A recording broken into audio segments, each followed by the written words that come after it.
Bret Hart, thank you. Appreciate it. It's a pleasure to meet you. Nice to be here. So why now? I guess that's the big question for everybody. Why now? Well, I said the same thing, and I kept saying, why not? Like, basically, I'm more than the single biggest reason that I found myself doing this is that I was bored, and I watched the wrestling, and I, sometimes sitting around, and I have a pretty good life. My book has done well, and I'm happy with things right now, and like I have a house in Hawaii. I'm just sitting there and I'm watching wrestling, and all the time I'm going, I should do something while I still can. The storyline with Vince McMahon would probably fit in pretty good right now. It would work, and it would probably give me something to do, and just instead of thinking about doing it, why don't you just, and then you start reasoning all the reasons why, the past history and the bad blood and everything, and that weighs a lot, trust me, that weighs a lot. And I said I'd never go back. But then you see some of the positive things that can come out of it, and it's like, it starts to even out. And in the end, I certainly don't want to go down in history as being this bitter sort of champion wrestler that walked away and never came back, and it was bad blood that till the day he died kind of thing. I think I've learned after all that I went through with that it's better to take a negative and make it into a positive. Right. And more often than not, when you put logic to it, it's easier to forgive and move on rather than. And and in the end, Vince McMahon, you can say whatever you want about him, but I'm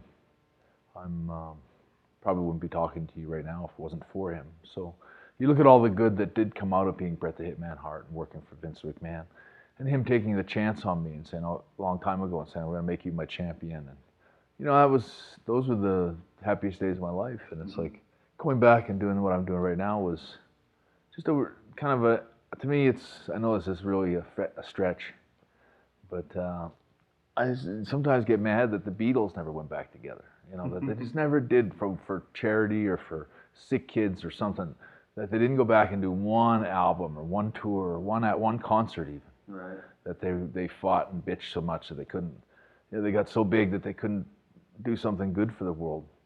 Not that I'm in that category, but if you start to think and you go, why couldn't Bret Hart come back and do something? And you get to that point and you start thinking all the different things you could do. Bret Hart washing up on the shores of TNA would be, you'd be a miserable person for that mistake. You'd never do that again. I worked with Hogan and Bischoff in WCW and went nowhere. But aside We'll from get that, to that later. Aside from that, like in the end, the only guy I really could do any kind of wrestling storyline with would be Vince McMahon, and it could be huge, and it could be really big, and could be a lot of fun. Or you can just sit and think about it forever and feel bad that you didn't do it. I guess the other big question then would be, how long? Is WrestleMania the end? Or I don't know. Do you want to stick around? What do you want to do? Well, I have a girlfriend that's up here going to university, and she's going to be in school for 2 years, so I'm not going to be able to sort of abandon her here and leave and go back to Hawaii where I have a sort of a second life there. Right. So I'm kind of stuck here for a couple of years till she gets out of school, gets her university done. And that's when this whole thing came into effect, was me thinking I'll be home in Calgary in winter, 2 years, hard time. Calgary winter is no fun, especially for me. And so I just thought, this is my free pass to get out of town every week and go somewhere and do something fun. The more I added it up, like I said, there was more positives, and it was like, why not? And I did it more because of the boredom of sitting around Calgary, sort of. In my head, I don't see this as a long career, that's for sure. And but I wouldn't rule anything out. My attitude is that as long as it's fun, I'll keep going with it. So right now you're just basically contractually obligated until WrestleMania kind of thing. Yeah, as of April 1st, I don't have any kind of arrangement. But they're working on some kind of a plan they're going to show me that would make it worth my while to keep going. Cool. And I don't know that, I'm sure that they can come up with something that would got to be some kind of fun with Natty and Harry and so my niece and nephew and all that. It would be nice to. I don't know if that'll happen anytime soon, but somewhere down the road to reach down and kind of pull them up, get them involved in something. And well, I heard that was one of the reasons why you came back too. Was if I can somehow, and to keep, there's some people that don't recognize how hard those two kids, or the three of them with TJ, how hard they've worked to get where they are. And you talk about chasing a dream. I mean, that dream was all but extinguished in my family when Owen died and the things that I went through. And for these younger, the next generation to want it so bad to carry the torch that to the next, like from my father and me to, to them, to have gone and done it all on their own against all the sort of criticism and negative people in the family, even that say, "Oh, don't waste your time doing that," And now they're doing it, and they're traveling around the world, and the more I've watched them over the years, the more proud I am of just the fact that they hung in there and they've got there on their own. Bret Hart didn't open any doors for them, and Stu Hart never opened any doors for them. They chipped away on their own. What about your kids? They're at that age where they could get. My youngest one is a possibility, but I don't know. I kind of let them figure it out themselves. But he's got the muscle milk shakes and stuff, and he's working out every day, and I think there's a reason for it. Well, speaking of working out every day, I guess you got to be back in the gym every day preparing for this match. Pretty much, well, as best I can anyway. But the truth is, I've always trained all the time. I sometimes take a few months off or a few weeks off, but I always get back, and I find that I think it's just a good way to take care of yourself. And I still stay in pretty good shape. I ride my bike a lot in the summers up here, and in Hawaii I ride the bike most of the winter. And I try to train. I try to take good care of myself, and I eat pretty good. Cool. How are you doing physically, like with concussion and the recovery from the stroke?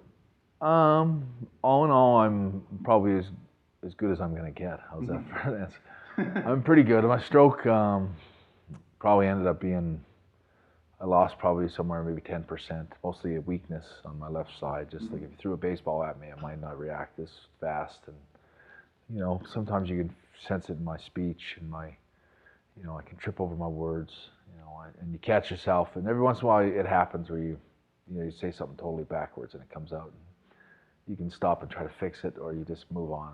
I think people figure it out. Like, I think in WWE a few weeks ago, I said something about the fans are welcoming me back, and I end up saying something else like welcome back, or I left most of it out. And the more I thought about it, I said, they got it. They know what I was trying to say. And I just kept moving on. And my son, because sometimes I'll stop and try to re-explain it, and he's used to that. And it's like, just keep going. And it's like he gets it. And he told me the next day, he goes, "I'm so glad you didn't go back and try to fix that. Just that you just kept going." And it's true. Just little things like that.